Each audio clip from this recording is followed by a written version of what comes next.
بسم الله الرحمن الرحيم. عن أبي هريرة رضي الله تعالى عنه قال قال رسول الله صلى الله عليه وسلم: من غدا إلى المسجد أو راح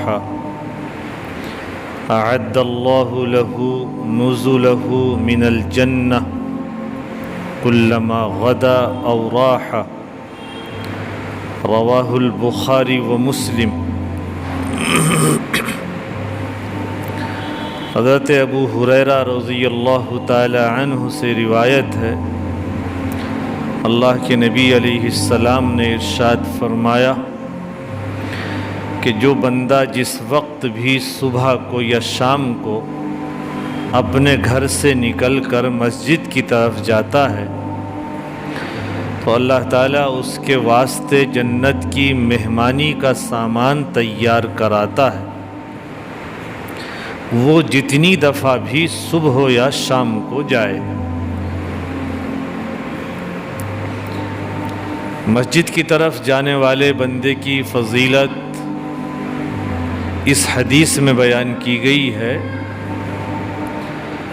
اور اللہ کی طرف سے اس کو کیا ملے گا یہ اس حدیث میں بتایا گیا ہے۔ حدیث کا مطلب یہ ہے کہ کوئی بندہ صبح ہو یا شام جس وقت بھی اور دن میں جتنی دفعہ بھی اللہ کے گھر میں یعنی مسجد میں حاضر ہوتا ہے، رب کریم اس کو اپنے عزیز مہمان کی نگاہ سے دیکھتا ہے،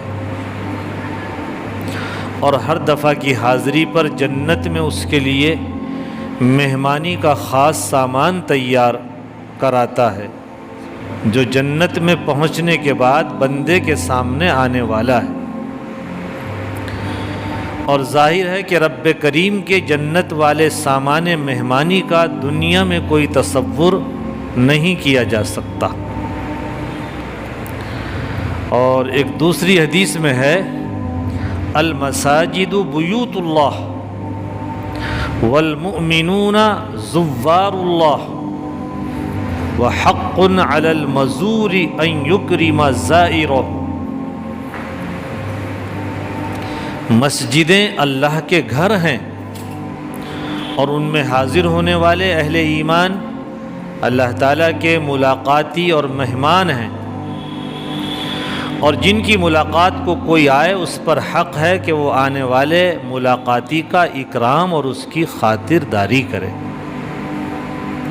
تو خلاصہ حدیث کا یہ ہے کہ مسجد میں جتنے بھی نمازی آتے ہیں یہ سب اللہ کے مہمان ہیں، اور اس مسجد کی حاضری پر اللہ تعالیٰ جنت کے اندر ان کا بڑا اعزاز اور بڑا اکرام فرمائے گا۔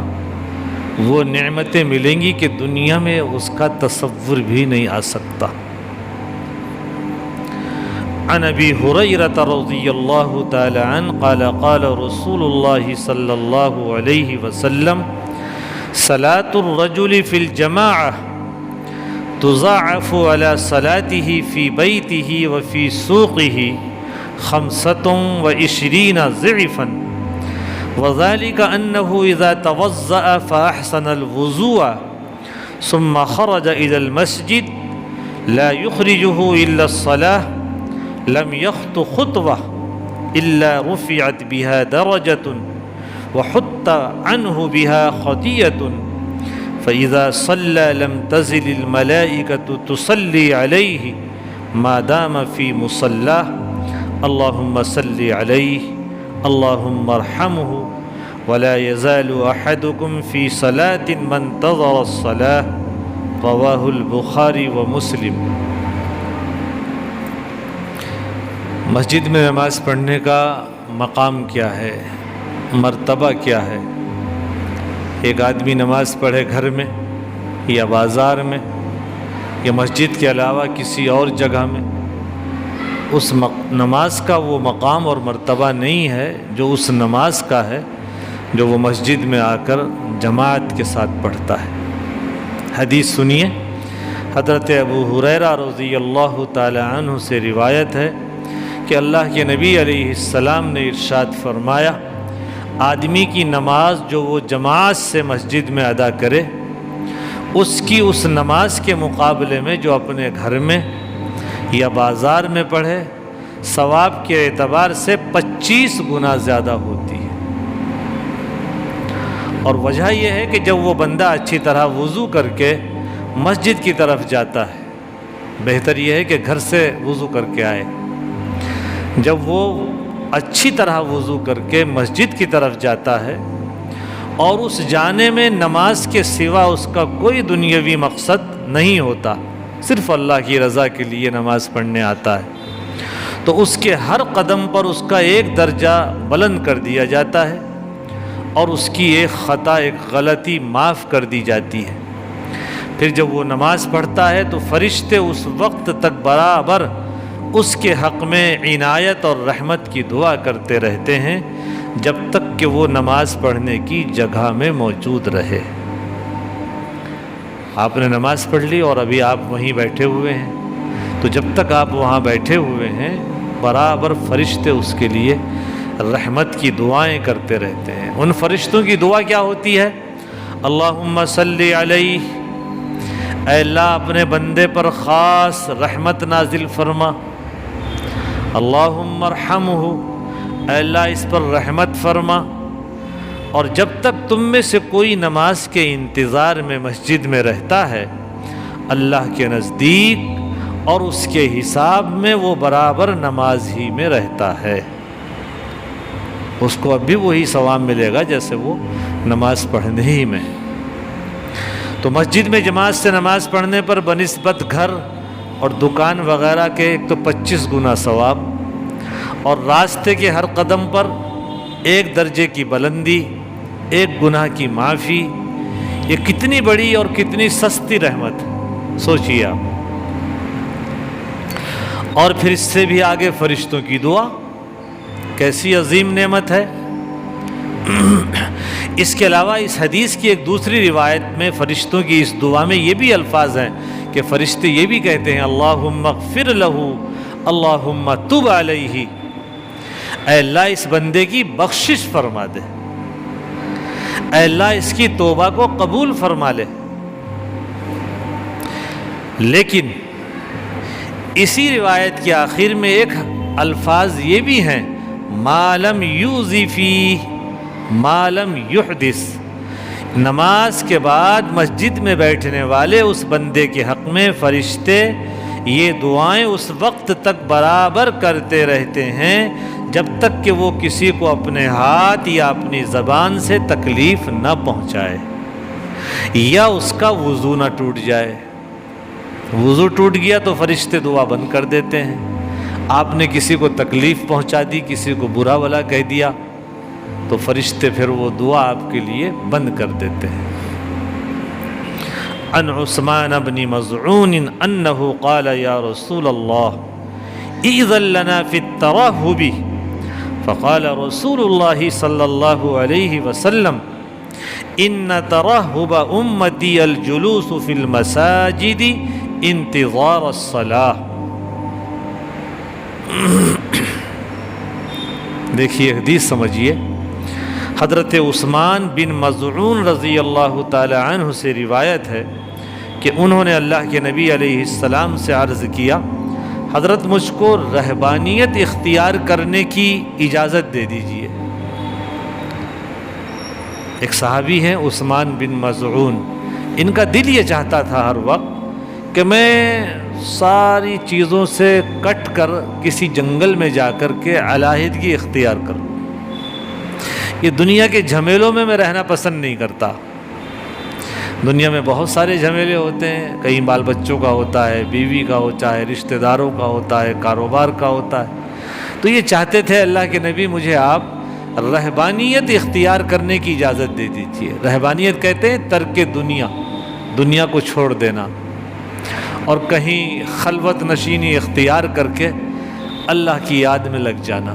پہلے زمانے میں یہی ہوتا تھا، عیسائیت مذہب کے اندر اس کو بہت بڑا مقام ہوتا تھا رہبانیت کو، حتیٰ کہ جب اسلام آیا تو اللہ کے نبی علیہ السلام نے خاص ہدایت فرمائی لا رہبانیت فی الاسلام، اسلام میں اس رہبانیت کی کوئی جگہ نہیں ہے۔ یہ تو عیسائیوں کے یہاں ہوتا تھا، نہ وہ شادی کرتے تھے، نہ وہ دنیا کماتے تھے، نہ وہ کاروبار کرتے تھے۔ ان کے یہاں اس کو بہت بڑی عبادت تصور کیا جاتا تھا۔ آج بھی ان کے مذہب میں یہ چیز جاری ہے، اور ان کو غالباً نین بولتے ہیں۔ وہ نہ شادی کرتے ہیں، نہ ان کا اپنا کوئی مکان ہوتا ہے، بس وہ گرجا گھر کے نام پر وقف ہو جاتے ہیں، اور انہیں دنیا سے کوئی مطلب نہیں ہوتا ہے۔ اسلام آیا تو اسلام نے ان تمام چیزوں کو ختم کیا۔ تمہیں اسی دنیا میں رہ کر کے اپنی آخرت کو بنانا ہے۔ اللہ کے نبی علیہ الصلاۃ والسلام نے ارشاد فرمایا، دیکھو میں بازار سے سامان بھی خرید کر لاتا ہوں اپنے بچوں کے لیے، میں اپنے گھر میں کام کاج بھی کرتا ہوں، میں اپنی بیویوں سے ہنسی مذاق بھی کرتا ہوں، اور دیکھو میں شادی بھی میں نے کی ہے۔ تو یہی دین ہے، دین ان تمام چیزوں کے چھوڑنے کا نام نہیں ہے۔ تو حضرت عثمان بن مظعون رضی اللہ تعالی عنہ سے روایت ہے کہ انہوں نے اللہ کے نبی علیہ السلام سے عرض کیا، حضرت مجھ کو رہبانیت اختیار کرنے کی اجازت دے دیجئے۔ آپ نے ارشاد فرمایا، میری امت کی رہبانیت نماز کے انتظار میں مسجدوں میں بیٹھنا ہے۔ کیا بات ارشاد فرمائی! اللہ کے نبی علیہ السلام کے بعض صحابہ میں دنیاوی معاملات اور دنیا کی لذتوں سے بے تعلق اور کنارہ کش ہونے کا ایک جذبہ پیدا ہوتا تھا، اور وہ اس بارے میں اللہ کے نبی علیہ السلام سے عرض بھی کیا کرتے تھے۔ اس حدیث میں جو حضرت عثمان بن مظعون ہیں، ان میں یہ رجحان بہت زیادہ تھا۔ انہوں نے ایک دفعہ کئی باتیں اسی طرح سے حضور سے کی، ان میں سے آخری بات یہ تھی کہ ہمیں آپ رہبانیت اختیار کرنے کی اجازت دے دیجیے، جس کے بعد ہم تارک الدنیا راہبوں والی زندگی گزاریں۔ اللہ کے نبی علیہ السلام نے اس کا جو جواب دیا، اس کا مطلب یہ ہے کہ جن روحانی مقاصد اور اخروی فائدوں کے لیے پہلی امتوں میں رہبانیت تھی، وہ اس لیے رہبانیت اختیار کرتے تھے کہ ہم اللہ کے قریب ہو جائیں، ہماری روحانیت بڑھ جائے۔ میری امت کو وہ چیزیں نماز کے انتظار میں مسجد میں بیٹھنے ہی پر اللہ تعالیٰ عطا فرمانے والے ہیں۔ کیا بات ہے! اور بس یہی میری امت کی رہبانیت ہے اور درویشی ہے۔ تم دنیا چھوڑ کر مت جاؤ، تھوڑی دیر کا لیے آ کر کے مسجد میں بیٹھ جایا کرو۔ یہی تمہارا اعتکاف ہے، اسی سے تمہاری روحانیت کے اندر ترقی ہو جائے گی، اسی سے تمہارے اندر اللہ سے تمہارا قرب بڑھتا چلا جائے گا۔ آج تو بڑا عجیب معاملہ ہے، ہم لوگ مسجدوں میں اگر بیٹھتے بھی ہیں تو دنیا کی باتیں کرنی شروع کر دیتے ہیں، ادھر ادھر کی باتیں کرنی شروع کر دیتے ہیں۔ مسجدوں میں، ہماری مسجدوں کا ماحول ایسا لگتا ہے جیسے کوئی چوپال ہے، کوئی ادھر کو لیٹا ہوا ہے، کوئی ادھر کو لیٹا ہوا ہے، اور سب باتوں میں لگے رہتے ہیں۔ مسجدیں ہیں ذکر کی جگہ، تلاوت کی جگہ، اللہ کی جگہ، یا دھیان لگا کر کے خالی بیٹھ جاؤ، مراقبہ کر لو، تھوڑی دیر بیٹھ کر دیکھو اللہ کے گھر میں کیا دل کو سکون ملتا ہے۔ اللہ کے نبی علیہ السلام نے فرمایا، یہ رہبانیت اختیار مت کرو، تم دنیا چھوڑ جاؤ، تم تھوڑی دیر میں مسجد میں آ کر نماز کی انتظار کر لیا کرو، یہی درویشی ہے اور یہی تمہارے لیے رہبانیت ہے۔ دراصل نماز کے انتظار میں مسجد میں بیٹھنا بھی ایک طرح کا اعتکاف ہے، یہ اللہ سے قرب کا ذریعہ ہے۔ کاش ہم اس کی قدر و قیمت جانیں۔ عن بريدة رضي الله تعالى عنه قال قال رسول الله صلى الله عليه وسلم بشر المشائين في الظلم إلى المساجد بالنور التام يوم القيامة رواہ الترمذی۔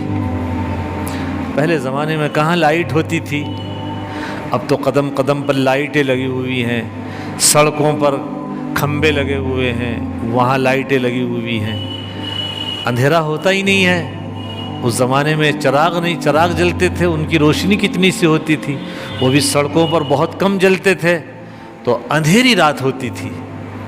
اور دو نماز کے شوقین ہوتے تھے لوگ، اندھیری رات میں بھی مسجد میں آ کر نماز پڑھتے تھے۔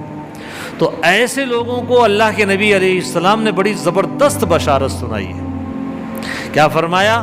حضرت بریدہ رضی اللہ عنہ سے روایت ہے کہ اللہ کے نبی علیہ السلام نے ارشاد فرمایا، اللہ کے جو بندے اندھیروں میں مسجدوں کو جاتے ہیں ان کو بشارت سناؤ کہ ان کے اس عمل کے بدلے میں قیامت کے دن ان کو اللہ کی طرف سے نور کامل عطا ہوگا۔ پل صراط پر جب آدمی جائے گا تو وہ نور وہاں کام دے گا، الگ ہی چمک رہا ہوگا۔ جو اندھیروں میں مسجدوں میں آتے ہیں، اندھیروں میں مسجدوں میں آ کر نماز پڑھتے ہیں، مسجد کی نماز نہیں چھوڑنا چاہتے، مسجدوں میں جانا ہے چاہے کتنا اندھیرا ہو، اللہ کے گھر میں جا کر عبادت کرنی ہے۔ اللہ کے نبی علیہ السلام نے فرمایا کہ ان کو تم مکمل نور کی بشارت دے دو، اللہ تعالیٰ انہوں نور کامل عطا فرمائے گا۔ رات کے اندھیروں میں نماز کے لیے پابندی سے مسجد جانا بہت بڑا مجاہدہ ہے، اور یہ اللہ تعالیٰ کے ساتھ سچے تعلق کی دلیل ہے۔ کون آئے گا؟ جس کا اللہ سے خاص تعلق ہوگا کہ مجھے مسجد میں نماز پڑھنی ہے، چاہے اندھیرا ہو، چاہے کتنی شدید بارش ہو، مجھے نماز مسجد میں پڑھنی ہے۔ یہ اللہ سے تعلق کی سچی دلیل ہے۔ ایسے بندوں کو اللہ تعالیٰ نے اللہ کے نبی علیہ السلام کی زبانی بشارت سنوائی ہے کہ ان کے اس عمل کے صلے میں قیامت کے اندھیروں میں ان کو اللہ تعالیٰ کی طرف سے نور کامل عطا فرمایا جائے گا۔ اللہ تعالیٰ ہم سب کو وہ نور کامل عطا فرمائے، مسجدوں سے سچا تعلق عطا فرمائے، نماز با جماعت کی اللہ تعالیٰ ہم سب کو توفیق عطا فرمائے۔ وآخر دعوانا الحمد للہ رب العالمین۔